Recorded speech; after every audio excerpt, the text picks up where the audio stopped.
السلام علیکم ورحمۃ اللہ وبرکاتہ۔ الحمدللہ رب العالمین والعاقبۃ للمتقین والصلاۃ والسلام علی رسولہ الکریم۔ اعوذ باللہ من الشیطان الرجیم، بسم اللہ الرحمن الرحیم۔ لقد کان لکم فی رسول اللہ اسوۃ حسنہ۔ محترم حضرات، ہم سیرت رسول اکرم صلی اللہ علیہ وسلم پر سلسلے وار گفتگو کر رہے ہیں۔ رمضان کی وجہ سے ایک مہینہ ڈیڑھ مہینے کا گیپ رہا۔ ہم 250 سیریل بیان کر چکے ہیں اور آج اس کا 251 سیریل ہے۔ ہم نے آپ کو جہاں پہ چھوڑا تھا وہاں سے بات شروع کرتے ہیں۔ میں نے بات یہ کی تھی پچھلے 250ویں سیریل پر کہ اللہ کے رسول صلی اللہ علیہ وسلم نے جب حج کا ارادہ کیا تو جب آپ عرفہ پہنچے تو 9، 10، 11، 12 اور تاریخ اور 13 بھی، اس درمیان میں آپ نے 3 جگہ پر الگ الگ تقریریں کی۔ سب تقریروں کو ملا کر کے حجۃ الوداع کے نام سے یاد کیا جاتا ہے۔ تو اس میں کا کچھ حصہ میں آپ کے سامنے بیان کر چکا ہوں، اور بقیہ حصہ جو تقریر کا ہے، تقریر تو بہت سی دوسری روایتوں میں بہت لمبی چوڑی ہیں، لیکن جو اس میں اہم پوائنٹ ہیں، نکات ہیں، وہ میں آپ کے سامنے رکھنا چاہ رہا ہوں۔ تو آج بقیہ کر کے پھر انشاءاللہ ہم آگے بات کریں گے۔ یہ جو بات اب میں کہہ رہا ہوں یہ عرفہ کے دن والی تقریر کے علاوہ تقریر ہے۔ اللہ کے رسول صلی اللہ علیہ وسلم نے جب رمی کی، یعنی پتھر مارا شیطان کو، اور وہاں سے جب فارغ ہوئے تو بعض روایت میں آتا ہے کہ آپ نے دیکھا کہ دائنی طرف زیادہ تر ہمارے جو ہے وہ انصار ہیں اور بائیں طرف جو ہے وہ مہاجرین ہیں، اور آپ نے ان کے سامنے جو ہے وہ گفتگو کی۔ اس گفتگو کے چند جملے میں نقل کر کے اپنی بات انشاءاللہ آگے بڑھاؤں گا۔ اللہ کے رسول صلی اللہ علیہ وسلم نے فرمایا، ایاکم والغلو فی الدین فانما اہلک قبلکم الغلو فی الدین۔ یہ بڑا ہی تاریخی جملہ ہے۔ اللہ کے رسول نے فرمایا کہ لوگوں، دین میں غلو مت کرو۔ غلو کا مطلب ہوتا ہے کہ کسی چیز کو اس کے مقام سے اوپر اٹھا دینا۔ ہم اردو میں ملا کر کے ایک لفظ استعمال کرتے ہیں، افراط اور تفریط، کہ نہ کسی کو اس کے مقام سے نیچے کرو اور نہ اس کے مقام سے اوپر کرو۔ نیچے کرنے کے چانسز بہت کم ہوتے ہیں، زیادہ چانسز ہوتے ہیں جس کا جو درجہ ہے اس سے بڑھا کر کے بیان کیا جاتا ہے۔ ہماری ویسے بھی عادت ہے، مثال کے طور پر جو ہم سے محبت رکھتے ہیں وہ باہر جا کر کے ہم جو کچھ نہیں اس سے زیادہ بولتے ہیں، مولانا ایسے ہیں ویسے ہیں۔ کسی سے اگر ہم مرید ہو جاتے ہیں تو پیر صاحب کو باقاعدہ ایک جملہ ہی کوٹ کر دیا گیا کہ پیرا نمی پرند مریداں پرند پرند۔ پیر نہیں اڑتا ہے، مرید اپنے لوگوں کو عوام میں بتا رہا تھا ہم جس سے مرید ہیں وہ تو اڑتا رہتا ہے، اتنا بڑا بزرگ ہے۔ تو اللہ کے رسول صلی اللہ علیہ وسلم نے اس کی طرف خاص تمام اپنی امت کو قیامت تک کے لیے کہ دیکھو لوگوں، دین میں غلو مت کرنا۔ جتنا میں نے بتایا ہے 2 چیزوں میں خاص کر یاد رکھیں کہ عبادت اور عقیدہ، ان 2 چیزوں میں ہم کو چاہیے کہ ہم 100% اللہ کے رسول صلی اللہ علیہ وسلم کو فالو کریں، کیونکہ اس کی وجہ یہ ہوتی ہے کہ ان دونوں میں اگر ہم اپنا ذہن اور اپنی عقل دوڑاتے ہیں تو پھر ہم کو یہ معلوم نہیں ہے کہ فائل کہاں بند ہوگی۔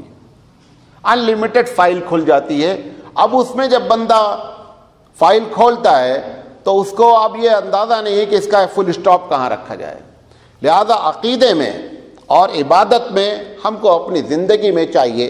اسی لیے اللہ کے رسول صلی اللہ علیہ وسلم نے خاص جملہ فرمایا، الغلو فی الدین۔ دین کے اندر، ان دین میں جو 2 چیزیں ہیں وہ بیسک ہیں، تو ان چیزوں میں آدمی کو چاہیے کہ وہ غلو نہیں کرے۔ کیوں یہ جملہ کہنے کی ضرورت کیا تھی؟ پوری دنیا کے مذہبی رہنماؤں کے ساتھ یہی ہوا کہ جب وہ اس دنیا سے چلے گئے تو لوگوں نے ان کو خدا کا مقام دیا۔ وہ اپنی زندگی میں جیسے رام چندر جی ہیں، گوتم بدھ جی ہیں، الگ الگ جتنے بھی اس قسم کے مذہبی رہنما، اگر آپ ان کی تعلیم دیکھیں انہوں نے کہیں نہیں لکھا ہے کہ مجھے بھگوان کہو۔ بعد میں لوگوں نے کیا کیا کہ ان کو خدا کی لسٹ میں داخل کیا۔ عیسیٰ علیہ السلام کو اللہ کا بیٹا کہنا، یا بعض لوگوں کا عیسیٰ علیہ السلام کو خود خدا کہنا کہ تم خدا ہو، یہ باتیں اللہ کے رسول صلی اللہ علیہ وسلم کے سامنے تاریخی انداز میں موجود تھیں، لہذا آپ نے اس کی طرف خاص اشارہ فرمایا کہ لوگوں دین میں جو ہے وہ غلو نہیں کرنا، میں نے تم کو وہ سارے راستے بتا دیے ہیں کہ انسان کس راستے سے جنت جا سکتا ہے۔ نتیجہ وہی نکلا جس سے حضور نے منع کیا تھا۔ آج ہماری پوری کوشش یہ ہے کہ ہم اللہ کے رسول صلی اللہ علیہ وسلم کو کسی طرح اللہ کے مقام پر بیٹھا دیں اور اللہ کو نعوذ باللہ سسپینڈ کر دیں۔ آپ دیکھیں گاڑیاں ہیں، آٹو ہیں، کسی گاڑی میں آپ پورے ہبلی میں بتائیے جس میں لکھا ہو یا اللہ مدد، کسی گاڑی میں بتائیے، غیر مسلم کی ہو یا مسلم کی ہو، غیر مسلم نے یہ لکھ رکھا ہو کہ یا ایشور مدد، یا مسلمان نے یہ لکھ رکھا ہو یا اللہ مدد۔ اللہ تو سسپینڈ کر دیا ہم لوگوں نے، پوری دنیا نے مل کر اللہ کو سسپینڈ کر رکھا ہے۔ اللہ کے رسول صلی اللہ علیہ وسلم اسی کی طرف اشارہ فرما رہے ہیں کہ لوگوں دین میں زیادتی نہیں کرنا، اپنی جانب سے اس چیز میں داخل نہیں کرنا۔ پھر فرمایا وجہ بتا رہے ہیں فَإِنَّمَا أَهْلَكَ قَبْلَكُمْ فِي الدِّينِ الْغُلُو فِي الدِّينِ، اسی دین کی زیادتی نے اس کی پہلے کی امتوں کو برباد کیا ہے۔ ایسا نہیں ہو کہ ہماری امت کے ساتھ بھی یہی معاملہ ہو جائے۔ ابھی ربیع الاول ہوتا ہے، آپ اپنے بچپن سے اور آج کے ربیع الاول کو، پورے ہندوستان کو چھوڑ کر آپ اپنے شہر کو دیکھ لیں، جو پہلے جس طرح سے ربیع الاول ہوتا تھا وہ دن پر دن کہاں جا رہا ہے۔ ہر نئی چیز جو عبادت کے طور پہ شروع کی جائے گی اس کا اینڈ شرک ہوتا ہے، یاد کر لیں۔ جب تک شیطان اس میں شرک نہیں کرا لیتا تب تک اس کو چین نہیں ہے۔ ربیع الاول جو بھی شروع ہوا تو شروع میں اللہ کے رسول صلی اللہ علیہ وسلم کی تعریف کی جاتی تھی، نعت پڑھی جاتی تھی، چلو ایک حد تک برداشت کیا گیا۔ اب نتیجہ کیا نکلا ہے، ہر چوراہے پر اللہ کے رسول صلی اللہ علیہ وسلم کی مسجد نبوی کا گنبد خضرا بن رہا ہے، الگ الگ انداز میں۔ اب اس کو آپ اپنی زندگی میں دیکھیں گے، دادا 4 سے 5 سال کے اندر اس کا طواف ہوگا، وہ تھرماکول چوما جائے گا اور ساری عبادت اس کی ویسے ہی ہوگی جیسے کہ عبادت کی جاتی ہے۔ کیوں؟ ہر نئی عبادت، ہر نئی چیز کی اینڈنگ کہاں جا کر ہوتی ہے؟ شرک پر ہوتی ہے۔ نبی کریم صلی اللہ علیہ وسلم ہم کو اسی چیز کی طرف اشارہ۔ اسی طرح آپ نے اپنے ابھی اور بات آئے کہ جب اللہ کے رسول کی زندگی کے آخری دن چالو ہوں گے، اس میں بھی آپ نے فرمایا ہے کہ لوگوں میری قبر کو لا تجلو قبری عیدا، اے لوگوں میری قبر پر میلہ نہیں لگانا۔ میں جیسے پچھلی قوموں کی، پچھلے امت کے نبیوں کی قبروں پر میلہ لگا، اب نبی کی قبر پہ میلہ تو درکنار ہے۔ ہر شہر میں، ہر محلے میں ایک آدمی ایسا ہے جس کی قبر پر میلہ لگنا ہے۔ اللہ کے رسول نے اپنے بارے میں فرمایا تھا لا تجلو قبری عیدا، کہ لوگوں میری قبر پر میلہ نہیں لگانا۔ یہ سب ہونے کی ایک بنیادی وجہ ہے، یہ بھی آپ کو بتا دوں۔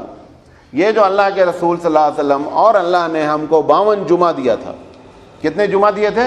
52 جمعہ ایک سال میں ہوتے ہیں۔ یہ جمعہ کا مس یوز ہونے کا یہ نتیجہ ہے۔ اب جمعہ سے اس قسم کی باتیں نہیں ہوتی ہیں، جمعہ سے لوگوں کے معاشرے میں کیا پرابلم ہے، سوسائٹی میں کیا پرابلم ہے، اس کو بیان کیا جائے۔ یہ باتیں اب جمعہ سے آتی ہی نہیں ہیں۔ جمعہ صرف اور صرف ایک محض رسمی عبادت کا نام رہ گیا ہے، ورنہ اگر صرف شہر کے جمعے کا ممبر سے استعمال ہو جائے، ایک سال نہیں 6 مہینے کے اندر شہر کے اندر سے ساری چیزیں ختم ہو سکتی ہیں۔ بہرحال یہ ایک ٹریجڈی ہے جس کو رسول اکرم صلی اللہ علیہ وسلم نے 1450 سال پہلے بھانپ کر کے یہ بات کہی تھی، امت اسی میں کیا ہو گئی؟ ملوث ہو گئی۔ اب حضور کے قبر پہ میلہ تو درکنار ہے، ہر قبر پر میلہ لگ رہا ہے۔ یہ ابن ماجہ کی روایت ہے اور صحیح روایت ہے۔ پھر آپ نے فرمایا کہ لوگوں مجھ سے تم حج کے مسائل سیکھ لو، فإنی لا ادری لعلی احج بعد حجتی هذه، رواہ مسلم شریف کی روایت ہے۔ آپ نے فرمایا کہ لوگوں جن لوگوں کو مسئلے حج کے بارے میں پوچھنا ہے پوچھ لیں، ہو سکتا ہے کہ میں اب اس حج کے بعد حج نہیں کروں۔ یہ رسول اکرم صلی اللہ علیہ وسلم نے گویا کی ایک اطلاع دے دی کہ اب میرے جانے کے دن قریب ہو چکے ہیں، کیونکہ ہر نبی کا ایک مشن ہوتا ہے۔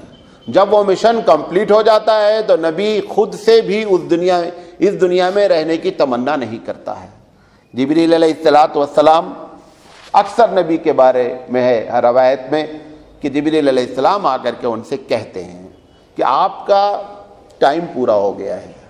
اللہ نے کہا ہے کہ اگر وہ ہمارا بندہ اس دنیا میں رہنے کا شوق رکھتا ہے تو ان کو اجازت دیجیے, اور اگر مجھ سے ملاقات کرنا چاہتا ہے تو بولو تیار ہو جائے. کسی نبی نے بھی یہ نہیں کہا کہ میں 2-4 دن اور رہنا چاہتا ہوں, بولتا ابھی مجھے لے چلو.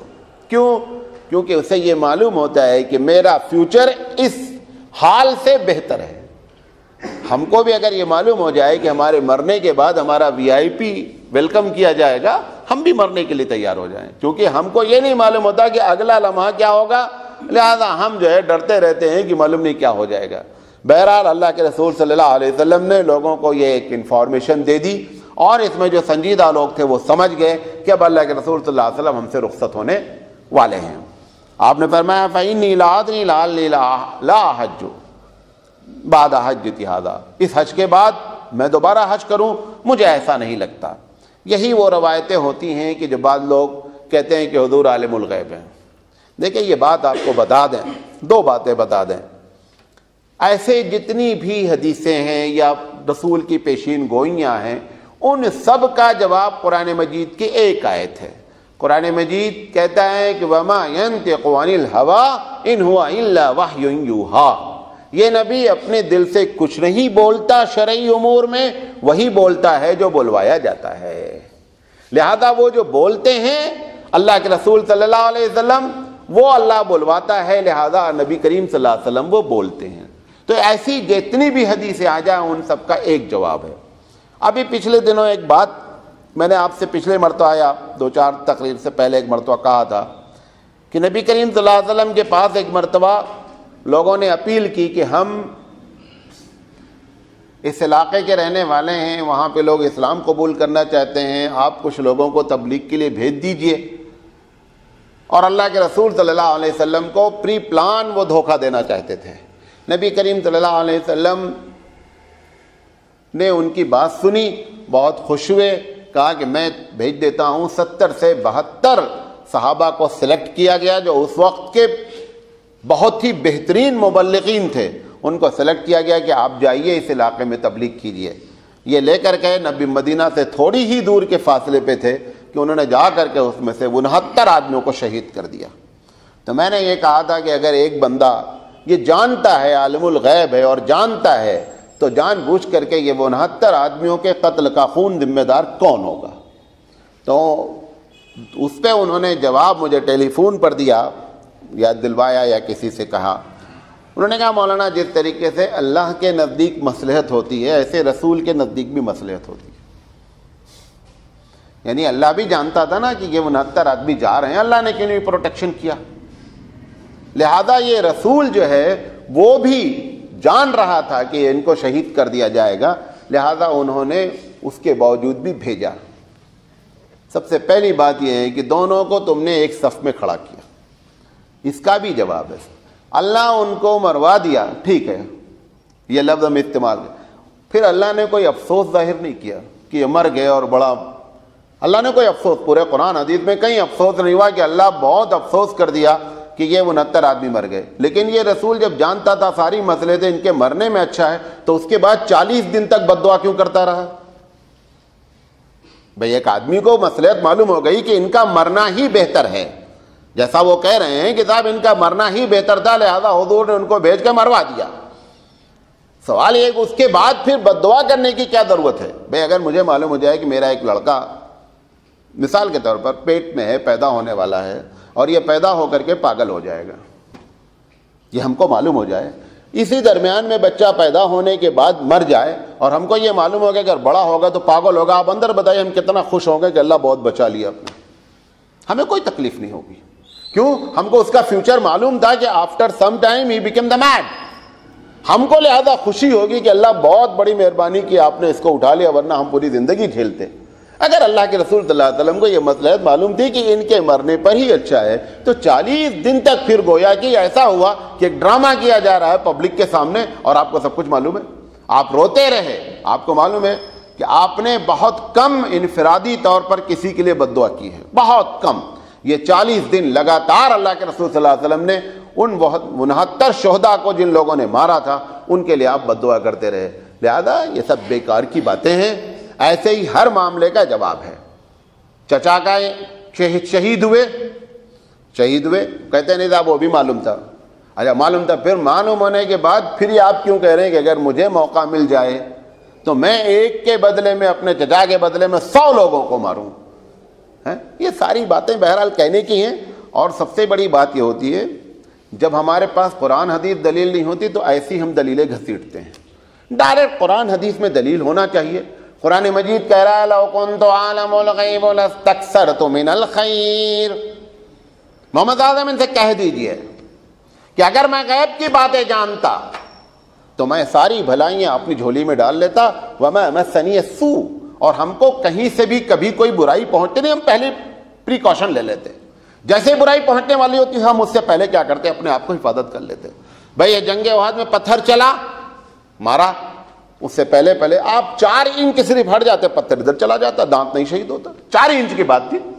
بھائی پتھر جہاں آ کر کے لگا، اگر آپ صلی اللہ علیہ وسلم اپنا چہرہ بھی ایسے کر لیتے، نتیجہ کیا نکلتا کہ پتھر پاس ہو جاتا. لیکن پتھر نے اس کے باوجود تکلیف پہنچائی. اسی جنگ احد میں اتنا خطرناک معاملہ پیش آیا کہ خالد بن ولید نے پیچھے سے حملہ کر دیا اور جیتی ہوئی بازی کیا ہو گئی. اب اتنی مصلحت یہ سب جانتے رہو اور مرواتے رہو اور پھر دعا بھی کرتے رہو. یہ ساری باتیں جو ہیں، بہرحال یہ ٹاپک اس وقت نہیں ہے، منشا کبھی ہم بات کرتے ہیں. بہرحال حضور صلی اللہ علیہ وسلم نے یہ بات بیان فرمائی کہ لوگوں میں اگلی سال ہو سکتا ہے کہ میں آپ کے درمیان میں نہیں رہوں. پھر آپ نے فرمایا، ایک اور جملہ فرمایا. یہ روایت جو میں نے نقل کی یہ مسلم شریف کی روایت. آپ نے فرمایا عربوں میں ایک مشہور تھا کہ گناہ ایک کرے سزا دوسرے کو بھی دیتے تھے. مثال کے طور پر ایک آدمی قاتل ہے، معلوم ہو گیا کہ اس نے ہمارے باپ کو قتل کیا ہے. اب ہم اس پر نہیں اگر قتل کر پائے تو اس کے گھر کے 2-4 لوگوں کو مار دیا. اللہ کے رسول صلی اللہ علیہ وسلم نے ایک تو پہلی بات اس کی ایک دم نفی فرمائی. پھر دوسری جگہ فرمایا، یہ جو آپ نے حج کے موقع پہ فرمایا کہ الا لوگوں ہوشیار ہو جاؤ، لا یجنی جانب، کوئی مجرم نہیں ہوتا الا علی نفسہ، وہ خود مجرم ہوتا ہے. اگر ایک آدمی نے گناہ کیا ہے، اس گناہ کی سزا باپ بیٹے، محلے والے بیٹے، اماں بھگتے، کوئی نہیں بھگتے گا. جو اصل مجرم ہے وہ مجرم ہے، اس کو سزا ملنی ہے قیامت میں.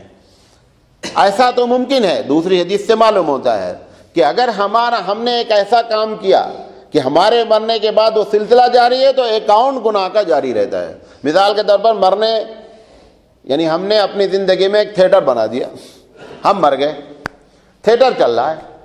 تھیٹر جب تک چلتا رہے گا گناہ کا اکاؤنٹ بھی چلتا رہے گا. کیونکہ صدقے جاریہ میں کیا بات ہے کہ اگر آپ نے نیکی کی ہے اور نیکی چلتی رہتی ہے تو اس کا اکاؤنٹ چالو رہتا ہے. ایسے ہی یہ گناہ کا جو ہے نا وہ جاری گناہ ہے. تو یہ جو بات یہاں پہ کہی جا رہی ہے وہ یہ کہ جو ان کا یہ عقیدہ تھا کہ کرے کوئی اور بھگتے کوئی، اللہ کا حکم فرمایا ایسا نہیں ہوگا. تم نے اگر گناہ کیا ہے تو اس کی سزا تم کو ضرور مل کر رہے گی. پھر آپ نے فرمایا کہ الا ہوشیار ہو جاؤ لوگوں، لا یجنی جان علی ولدہ ولا مولود علی والدہ. والد کی ذمہ داری بچے پر اور بچے کی ذمہ داری والد پر قطعی نہیں ہوگی. والد خود رسپانسبل ہے، بچہ خود اپنے گناہ کا رسپانسبل ہے. جب بالغ ہو جاتا ہے آدمی تو ہر آدمی اب وہ آدمی ہو جاتا ہے، بچہ نہیں رہتا. اسلام میں 2 ہی کیٹیگری ہے. بالغ ہونے سے پہلے بچہ ہے، بالغ ہو گیا آدمی ہو گیا. اب بالغ جس دن ہو گیا اس دن سے وہ اپنے سارے اچھے اور برے گناہوں کا، برے کا گناہ ملے گا اور اچھے کا اس کو ثواب ملے گا. اگر بچپن میں اس نے کوئی اچھا کام کیا ہے تو اس کا ثواب والدین کو بھی ٹرانسفر ہوتا ہے، اور اگر گناہ کیا ہے تو پروردگار عالم اس کو معاف کر دیتا ہے. لیکن یہ جو ان لوگوں نے مشہور کر رکھا تھا کہ کرے کوئی اور بھرے کوئی، اللہ کے رسول صلی اللہ علیہ وسلم نے اس پالیسی کے خلاف بیان فرمائی. یہ روایت ابن ماجہ اور ترمذی کی ہے. پھر آپ نے فرمایا ان ہمارا علیکم عبد مجد اسود، آپ نے فرمایا کہ اگر تمہارے اوپر کوئی امیر متعین کر دیا جائے جو رنگ میں بہت ہی کالا ہو، اس کے وہ غلام ہو اور اس کے سر جو ہے منقے کے مانند ہوں، یقودکم بکتاب اللہ، اگر وہ اللہ کی کتاب کے تحت آپ کے اوپر بادشاہت کر رہا ہے، فاسمعوا لہ، تو اس کی بات سننا ہے. یہ بات کہنے کی کیا ضرورت تھی؟ کیونکہ قریش یہ سمجھتے تھے کہ ہم لیڈر ہیں. جیسے جو برہمن کی پالیسی ہے، یہودیوں کی پالیسی ہے یہی پالیسی قریش نے بھی اختیار کر رکھی تھی. یہودی کیا بولتا ہے؟ وی آر چوزن پیپل، ہم کو اللہ نے چوز کر لیا ہے دنیا میں حکومت کرنے کے لیے. برہمن کیا بولتا ہے کہ پوری دنیا برہما کے سر، پیٹ اور پیر اور بھجاؤں سے پیدا ہوئی ہے. پوری دنیا جو پیدا ہوئی ہے، کہتا ہے ہم برہمن ہیں لہذا ہم اس برہما کے سر سے پیدا ہوئے ہیں، لہذا ہم دماغ والے آدمی ہیں، لہذا ہم کوئی کام نہیں کریں گے، ہم بیٹھ کر کھانا کھائیں گے. کہتا ہے کہ یہ ہاتھوں سے جو پیدا ہوئی ہے وہ چھتری قوم پیدا ہوئی ہے. چھتری کہتا ہے ٹھاکر کو، ان کا کام ہے کہ جہاں ہم رہیں یہ ہماری حفاظت کریں. پھر کہتے ہیں کہ پیٹ سے پیدا ہوا ہے لالا، جو بزنس کرتے ہیں، یہ بزنس کریں اور ہم کو کھلائیں. اور شودر پیدا ہوا ہے پیر سے تاکہ یہ ہماری خدمت کرے. یعنی ہم کچھ نہیں کریں گے، کھلاوے دوسرا، حفاظت دوسری کرے، خدمت تیسرا کرے، ہم حکومت کریں. آپ کو معلوم ہے ایک زمانے تک ہم لوگوں کے بچپن تک جو برہمن ہوتے تھے وہ ہل کی جو چلاتے نا ہل، وہ کبھی نہیں پکڑتے تھے. ان کے معیوب تھا، کھیتی ہوگی، کھیتی دوسرے کریں گے، لیکن وہ کبھی جو ہے مٹھیاں نہیں پکڑتا تھا ہل کی. اس کے یہ جو پالیسی تھی یہ پالیسی یہودیوں کی تھی. یہی پالیسی یہاں آئی، یہی پالیسی قریش میں ہوئی، اور یہی پالیسی اب امت میں بھی آ گئی. وہ کہتے ہیں کہ کچھ بھی ہو لیکن تیرے محبوب کی امت میں اپنی گاڑی پار ہو جائے گی. کچھ بھی ہو لیکن تیرے محبوب کی امت میں ہے، محبوب کی امت والا کام کریں گے تب گاڑی پار ہوگی. ویسے صرف نام سے رجسٹریشن کرانے سے گاڑی پار نہیں ہوگی، کیونکہ قرآن مجید احادیث بے شمار بھری پڑی ہیں کہ اللہ تعالیٰ صحیح حدیث ہے کہ اللہ تعالیٰ جہنم سے ان لوگوں کو نکالے گا جن کے دلوں میں ایمان ہوگا. جب صاحب ایمان والا گیا کیسے وہاں؟ بھائی جب کچھ بھی ہو لیکن تیرے محبوب کی امت میں ہے، جانا ہی نہیں ہے تو وہاں پہنچا کیسے؟ وہاں سے نکالنے کی ضرورت کیوں پیش آئی؟ بخاری مسلم کی روایتیں ہیں، اس کا انکار بھی نہیں کیا جا سکتا ہے. لہذا یہ جو پالیسی چلی ہے اس پالیسی کے خلاف اللہ کے رسول صلی اللہ علیہ وسلم نے فرمایا کہ یہ جو تم سمجھتے ہو کہ ہم حکومت کے لیے پیدا کیے گئے، ہم قرآن مجید نے بہت صراحتاً سورہ حجرات میں کہا ان اکرمکم عند اللہ اتقاکم، کہ لوگوں بزرگ اللہ کے نزدیک وہ ہوتا ہے جس کے اندر اللہ کا خوف ہوتا ہے. اللہ کا خوف ہے، اس سے کوئی مطلب نہیں اس کا رنگ کیا ہے، وہ کس علاقے کا رہنے والا ہے، اس سے کوئی بحث نہیں، وہ سب سے بڑا بزرگ ہے. جب بیت اللہ فتح ہوا، مکہ فتح ہوا، تو اذان جب دینے کی بات آئی تو قریش کے بڑے بڑے دگج قسم کے لوگ کیا سمجھ رہے تھے کہ اب مجھے پکارا جائے گا کہ بیت اللہ پہ کھڑے ہو کر کے اذان دو. اللہ کے رسول نے کس کو آواز دی؟ حضرت بلال کو. بلال کون ہے؟ رنگ کے کالے ہیں، سر ایسا کہ اگر کوئی چھو دے تو کانٹا کی طرح بال چپ جائے، لیکن اللہ کے نزدیک اتنے محبوب ہیں کہ جس کا کوئی جواب نہیں ہے. حضرت عمر جیسا آدمی کہتا ہے کہ سیدنا بلال، بلال ہمارے سید ہیں، سردار ہیں، ہمارے آقا ہیں، وہ بلال کو سیدنا کہتا ہے. ہم کو تو یہ تعلیم دی گئی تھی. یہ جو زبان، رنگ، نسل، یہ سب کی تعلیم کو ختم کر کے اللہ کے رسول نے فرمایا کہ اگر امیر بن گیا ہے کوئی آدمی اور تمہارے مشوروں سے امیر بنا ہے اور اللہ کی کتاب کے تحت حکومت چلا رہا ہے تو یہ نہیں دیکھیں کہ اس کا کلر کیا ہے، اس کی شخصیت کیا ہے، کس علاقے کا رہنے والا ہے، زبان کیا بولتا ہے. آپ نے فرمایا فاسمعوا، اس کی اطاعت کریں، واطیعوا فاسمعوا لہ، اس کی باتیں سنیں، واطیعوا اور اس کی اطاعت کریں. امیر کی اطاعت، اگر امیر ہم نے مان لیا ہے کسی کو، امیر حکومت کا بھی ہوتا ہے. جیسے آپ سفر کرنے جا رہے ہیں، 4 آدمی ہیں، آپ نے ایک کو امیر بنا لیا، اس امیر کی بھی حیثیت ایسی ہی ہے کہ اس کی بات مانی جائے. آپ راستے میں جا رہے ہیں 4 آدمی، اور یہ سنت طریقہ ہے کہ کسی ایک کو امیر بنا لیا جائے. اب گاڑی رکی کہیں راستے میں چائے پینے جا رہے ہیں، اب آپ بارات جاتی ہے، بس وسط میں کیا پرابلم ہوتی، کوئی ادھر چلا گیا، کوئی ادھر کیونکہ بے امیر کی گاڑی جا رہی ہے. اب وہ آدھا گھنٹہ جہاں پہ رکنا وہاں 1.5 گھنٹہ کو ایک صاحب ادھر چلے گئے ہیں، کوئی ادھر چلے گئے ہیں، اس میں سارا ٹائم برباد ہوتا ہے. لہذا یہ ہم کو سنت طریقہ بتایا گیا. آپ نے فرمایا کہ اگر 2 آدمی بھی ہوں تو ایک آدمی کو کیا کر دیں، آپ اپنا بڑا مان لیں، اپنا امیر مان لیں، تاکہ اس کے تحت جب معاملہ چلے گا تو جب جائیں گے کہیں آئیں گے ساری باتیں ہوں گی تو کیا ہے اس سے پوچھ کر کے ہوگی. آپ نے فرمایا اس کی تو امیر یہاں بھی ہوتا ہے، امیر وہاں بھی ہوتا ہے. پھر آپ نے فرمایا غور سے سنیے، اعلیٰ بھیا کھولو یار، ادھر بھی کھڑکی ادھر بھی کھڑکی، سب نذیر بھائی کی طرح ایک دم پیک ہو گئے ہیں.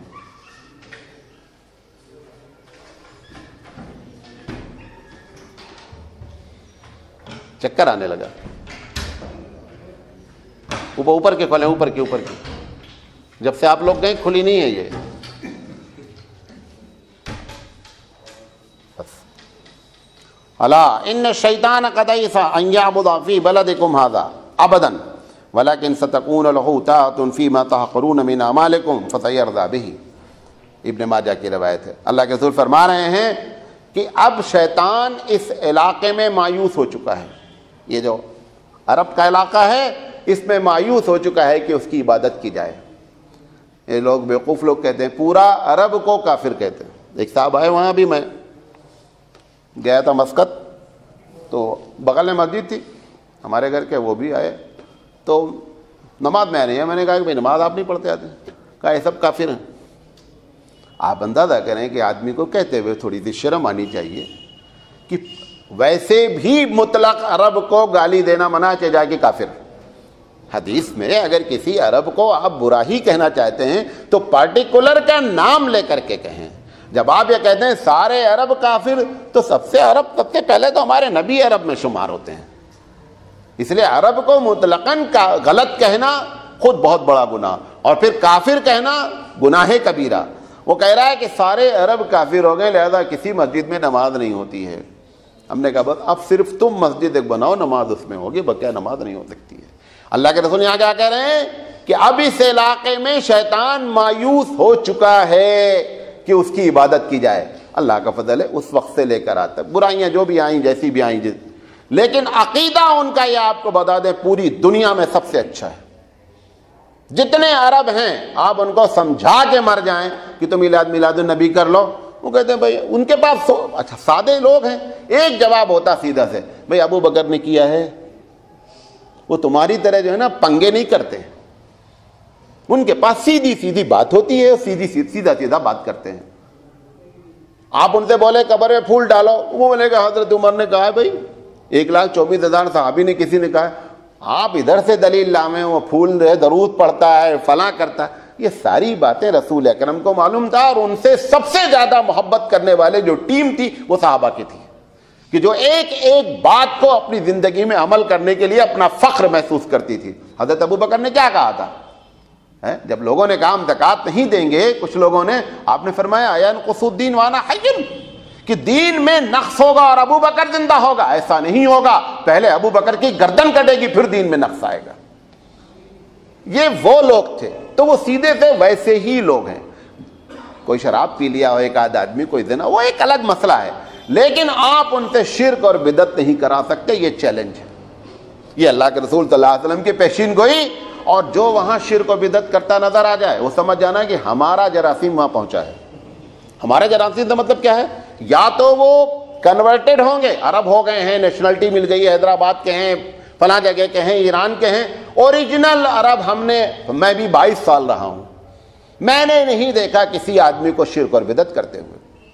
ایک صاحب آئے مصر سے, انہوں نے کہا سلام پڑھنا چاہیے مسجد میں, حالانکہ وہاں کوئی ایسا چھوٹا چھوڑتا اوڑتا نہیں, وہ کچھ دیوانہ ٹائپ تھا. تو وہ جو مسجد کا متولی جس نے بنوا رکھی تھی, تو اس کو معلوم ہی نہیں سلام کیا ہے, وہ تو شو سلام. اچھا, وہ جو ایجپشین تھا وہ انڈین تھا, اس کے دادا انڈین تھے, تو وہاں سے وہ جراثیم لے کر کے آیا. تو اس نے اس کو شیخ کو کہا, تو شیخ نے کہا شو سلام, سلام کیا چیز ہوتی ہے, کیسے پڑھا جاتا ہے؟ تو بولا ایسے کھڑے ہو کر پڑھا جاتا ہے. تو اس نے, میں بھی موجود تھا, تو اس نے کہا کہ اکان رسول اللہ صلی اللہ علیہ وسلم یفعل مثل ھذا. اب وہ چاروں شانے چت کہ حضور نے ایسا کیا ہے, کہا نہیں. کہا پھر کیا چیز ہے؟ ہمارے پاس تو عبادت اور عقیدہ رسول اکرم سے اتھرائز اور سیل لگ کر کے آتا ہے. وہی بات اللہ کے رسول کہہ رہے ہیں کہ میں تم کو خوشخبری سنا رہا ہوں کہ شیطان مایوس ہو چکا ہے اپنی عبادت اس علاقے میں کرانے سے. اسی لیے اگر آپ کو بھی اپنا عقیدہ درست کرنا ہے تو عربوں کو سامنے رکھو, صحیح ہو جاؤ گے. اور یہ ہمارے جو چکر میں لگے ہو تم نا, ہم تو جہاں جائیں گے تم کو بھی لے جائیں گے. قرآن مجید کی ایک آیت اور ہے کہ ان سادتنا و کبرانا, یہ ہمارے بڑے اور یہ ہمارے بزرگ لوگ, اللہ ہم کو گمراہ کیے, میں کچھ نہیں کیا. اللہ بولا ٹھیک ہے, لیکن جب کھانا کھانا رہتا تھا بڑے بولے سڑا کھانا کھا لو, تب تو نہیں کھا لیتے. یعنی بڑے لوگ بولے کھا لو, تب تو کہتے مولانا کیا بیوقوف ہیں, جب عقیدے میں بات کی تب کیوں نہیں اپنے عقل استعمال کی. تو بعض لوگ کہیں گے اللہ ان کو ڈبل عذاب مارو, یہ بدماش کی ان کی وجہ سے ہم پھنسے. اللہ بولتا ان کو ڈبل ہی مل رہا, تم نہ معلوم نہیں ہے. ان کو ڈبل ہی دیا جا رہا ہے، تم کو معلوم نہیں ہے۔ تو یہ جو ہم جن لوگوں کے چکر میں لگے ہیں نا، یہ ہم کو ڈبو کے رکھیں گے۔ لہذا جب عقیدہ اور عبادت کا معاملہ آوے تو آپ کی ایک مرتبہ دیکھیں، یہاں ایک صاحب نے حج پہ پروگرام کرایا میرا، میں نے کہا کہ دیکھو وہاں جا رہے ہو، دو ایک چیزیں نوٹ کر کے آ کے بتانا مجھے۔ ہاں مولانا صاحب بتائیے۔ ہم نے کہا میں ایک تو یہ دیکھنا ہے کہ وہ قبر پہ چادر کس رنگ کی ڈالتے ہیں، یہ آ کے بتانے کا ہے۔ کہا مولانا میں بہت نوٹ کر کے آتا۔ اچھا وہ سمجھ نہیں رہا ہے، وہ سمجھ رہا ہے کہ مولانا صاحب کو ایک دم نہیں معلوم ہے۔ ہم نے کہا یہ آ کر کے ضرور بتانا کہ چادر کس کلر کی ڈالتے ہیں، ہم لوگ بہت کنفیوز ہیں، یہاں کوئی ہری ڈالتا، کوئی پیلی ڈالا ہے، کوئی کالی ڈالا ہے۔ کہا میں مولانا آیا تو میں پہلے تم نہ بولتا ضرور۔ آپ نے کہا یہ بھی دیکھنا کہ پھول کون سا ڈالتے ہیں، گلاب ڈالتے ہیں، چمیلی ڈالتے ہیں، موگرے کا ڈالتے ہیں، کون سا پھول ڈالتے ہیں۔ خیر وہ حج کر کے آئے، ملاقات ہوئی، میں بولا بھائی ہاں مولانا وہاں کیا بھی نہیں نا، نہ موگرا تھا نہ چادر تھی۔ ہم نے کہا بس اپنی چادر اور موگرا سمجھ لو کتنا صحیح اور کتنا غلط ہے، سمجھے نہیں؟ تو یہ اللہ کے رسول صلی اللہ علیہ وسلم نے جو بات فرمائی تھی، اللہ کا فضل ہے کہ اس پر وہ برقرار ہے۔ اور وجہ کیا ہے؟ جو شرک ہوتا نہیں، قرآن کا ایک صفحہ بھی اگر آپ پڑھیں گے تو شرک پر وہ کلہاڑا مارتا ہے۔ جب وہ سنتے ہیں پانچوں وقت نماز میں تو 3 وقت تو جہری ہوتی ہے، اچھا وہ سنتے، اگر بندہ خود بھی پڑھ رہا تو قرآن پڑھ رہا نا، وہ ان کے اوپر کلہاڑا مارتا رہتا ہے، لہذا آپ ان سے شرک کرا سکتے نہیں۔ وہ اللہ کی کتاب ان کو کبھی کبھی بعض عرب ایسا قرآن پڑھتے ہیں آپ یقین نہیں کریں گے کہ پیچھے سمجھنے والا رہتا ابھی نازل ہو رہی ہے، اتنا اچھا لگتا ہے، اس انداز میں پڑھتا ہے جو پیچھے سمجھ رہا لگتا ہے ابھی نازل، اس کو آپ بہکا سکتے نہیں کہ یہ معاملہ ہے، وہاں سے ہے، فلاں بزرگ نے کیا ہے، وہ بہت زیادہ قابل تھے، اس کے نزدیک نہ کوئی قابل ہے نہ قابل۔ صحابہ لاؤ، رسول لاؤ، اگر دونوں لاؤ گے تو ٹھیک، نہیں تو تم اپنے بزرگ اپنے جیب میں رکھو، سمجھے؟ یہ پورا کئی مرتبہ جملہ بول چکا ہوں، آج پھر بول رہا ہوں، یہ ہمارا اسلام جو ہے نا، یہ بھارتی ایڈیشن ہے، یہ بھارتی ایڈیشن الگ اسلام ہے، اوریجنل اسلام عربی اسلام جو رسول عربی کا تھا وہ ایک الگ ہے، یہ ہمارا بھارتی ایڈیشن ہے، ہر معاملے میں بھارتی ایڈیشن۔ ابھی ایک جماعت والے بڑے دیندار آدمی، ہم کو بڑی حیرت ہوئی، ایک جگہ آئے رشتہ دیکھنے، تو پوری پلٹن لے کر آئے رشتہ دیکھنے، مطلب امی بھی دیکھیں گی، بہن بھی دیکھیں گی، چلو ٹھیک ہے، ابا بھی دیکھیں گے اور ماموں جان بھی دیکھیں گے، چچا جان بھی دیکھیں گے، بھائی صاحب بھی دیکھیں گے۔ مجھ کو انہوں نے فون کیا کہ مولانا یہ کیا ہے؟ ہم نے کہا کہ مطلب دین وین کچھ ہے؟ کہاں بہت پکے ہیں۔ ہم نے کہا کون سے پکے ہیں؟ ان سے زیادہ کچے کون ہیں کہ جن کو اتنا بھی تمیز نہیں ہے، شرم نہیں آتی ہے کہ نامحرم کو دیکھنے کے لیے آپ باقاعدہ پلان سے ہیں، داڑھی رکھے، اتنے بڑی نماز پڑھتے ہو، تسبیح پڑھتے ہو، لعنت ہے ایسی زندگی پر۔ اگر ہماری عبادتیں، نوٹ کر لیں جملہ، اگر ہماری عبادتیں ہم کو نیک نہیں کر سکتی تو یہ جسم کی صرف ایک ریاضت ہے اور کچھ نہیں ہے۔ یہ جملہ نوٹ کریں پھر سے، اگر ہماری روزہ، ہماری نماز، ہماری تسبیحات اگر ہم کو اندر سے ٹھیک نہیں کر رہی ہیں تو یہ ایک ایکسرسائز ہے اور کچھ بھی نہیں ہے۔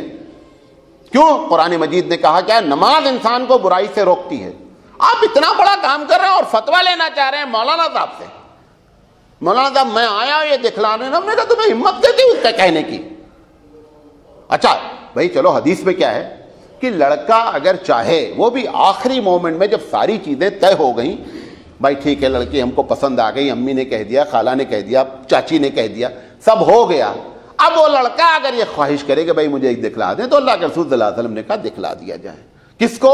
صرف لڑکے کو، وہ بھی جب یہ بات 100% شیورٹی ہو گئی کہ اب انشاءاللہ شادی ہو جائے گی تب دکھلا دیا۔ بھیا بھی دیکھیں گے، چچا بھی دیکھیں گے، ماموں بھی دیکھیں گے، ہمارا مطلب جوتا لے کے مارنے کا، شریعت کا مذاق اڑاتے ہیں اور پھر فتویٰ جائز کا لینا چاہتے ہیں، شرم نہیں آتی ہے۔ یہ کیا ہے؟ یہ چیزیں ہم کو مسجد سے بولنا چاہیے۔ یہ ہماری مسجدیں کیا ہو گئی ہیں؟ یہ صرف اور صرف مسجدیں مینارے کی شکل لے رہی ہیں، ان کے اندر سے کوئی بات کہی نہیں جاتی۔ پبلک کو آج بھی آپ کو بتائیں، اگر آدمی کو سچ بات معلوم ہوتی ہے تو اس کے دل میں آج بھی قرآن حدیث کا احترام ہے، وہ احترام کرے گا، لیکن بتاؤ گی نہیں، وہ تو بیچارہ ہم سے الٹا فتویٰ لینا ہے کہ میرا حق ہے، میں آیا ہوں اتنی دور سے سفر کر کے، مجھے دکھلانا چاہیے، وہ ایسے انداز سے بات کر رہا ہے۔ کیوں؟ کیونکہ بتایا ہی نہیں گیا۔ اس کی غلطی نہیں، بتایا ہی نہیں گیا ہے. لہذا یہ جو تقریریں ہماری ہونی چاہیے ایسی ہونی چاہیے کہ جس سے روزانہ ہماری سوسائٹی کی زندگی پر اس کے اثرات مرتب ہوں. یہ ان سب کی لعنت ہے. کس کی؟ جس معاشرے میں ہم رہتے ہیں اس معاشرے کی لعنت ہے.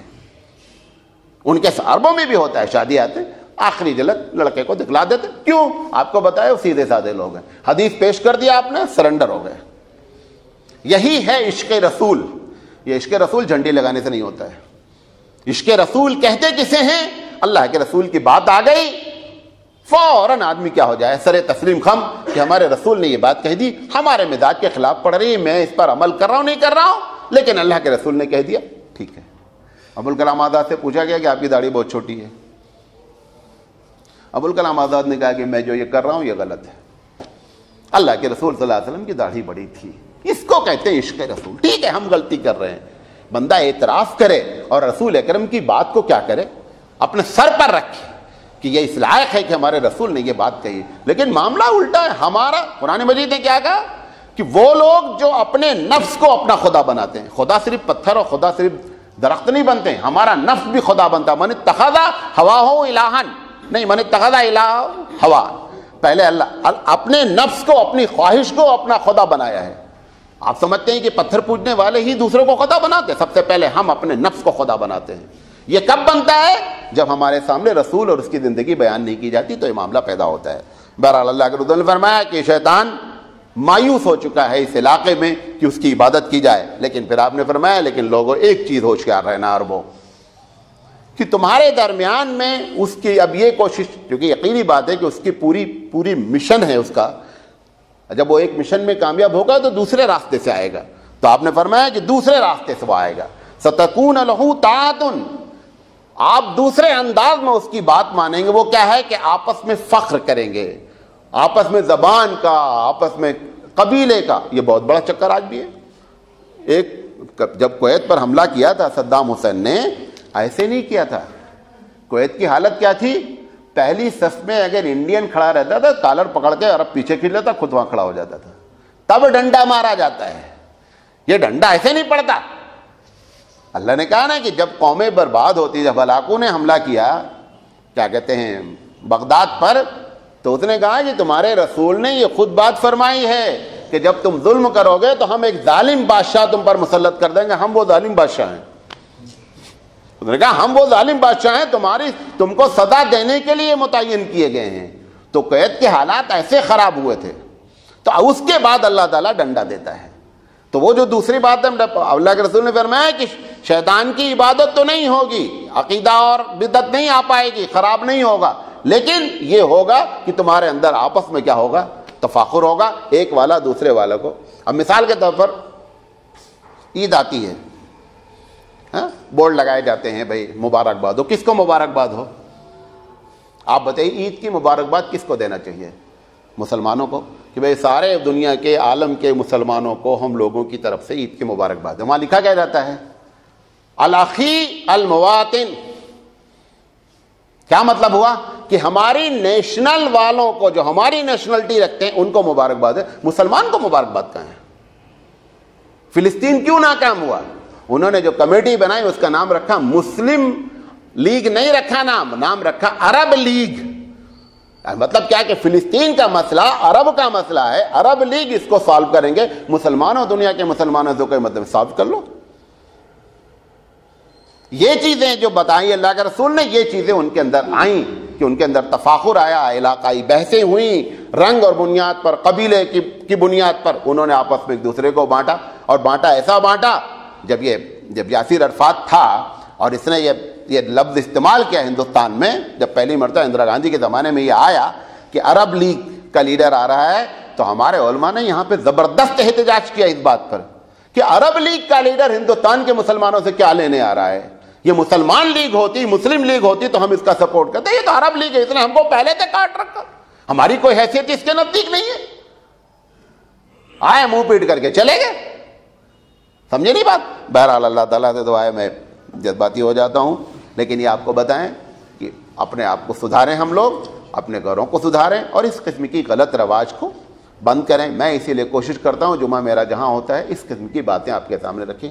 اب اگر کہیں جمعہ ہوگا اسی ٹاپک پر بات کریں گے انشاءاللہ. وآخر دعوانا ان الحمدللہ رب العالمین.